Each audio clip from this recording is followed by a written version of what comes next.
ওই টমেটো দিয়েছি তো, টমেটো এখন মিষ্টি হয়ে গেছে না, সব তরকারি এখন শীতের তো মিষ্টি হয়ে যাবে, মূলো টুলো সব। এই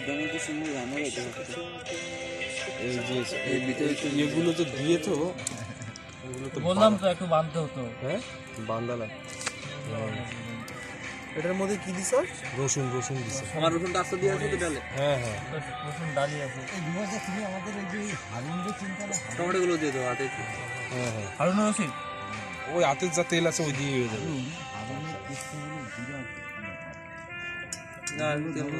আরে না না এই ঠিক আছে, একবেলা খেতে এই তেল তো থাকবে না ওইটাতে আবার।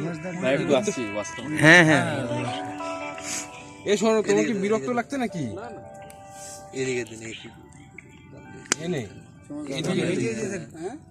বেগুনের গাড়ে দে।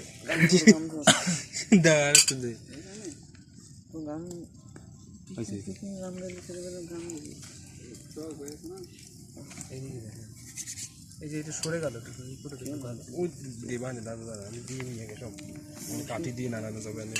এবার এক দুই পাশে আমাদের ই ছিল একটা দাম আছে। হ্যাঁ শিমুল খুন্তি ধর। একটু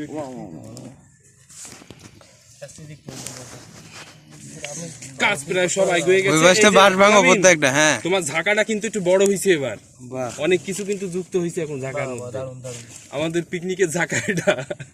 গায়ে লিখে রাখতে হবে পিকনিকের একটা বোতল নিব, তো কোনো খোঁজ খবর নেই শিমুল তো। সেই বোতল তো রাখা হয়েছে, ওই যে খালি বোতল রাইখা তো দিছি বোতল।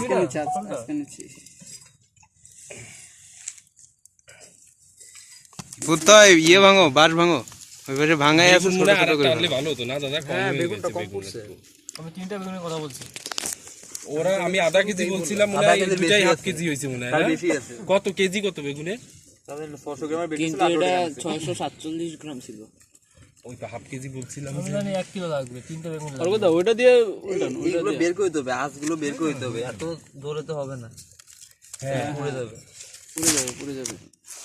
বেগুনটা ঘুরাই দিস। এখন ঘুরান লাগে দাদা, এক পাশ হোক তারপরে আর এক পাশ। বেশি নাড়িস না, এক পাশ হোক তারপরে আর এক পাশ দিয়ে দিতে হবে। বেশি নাড়লে ও পরে ওই টমেটো কিন্তু গলে যাবে।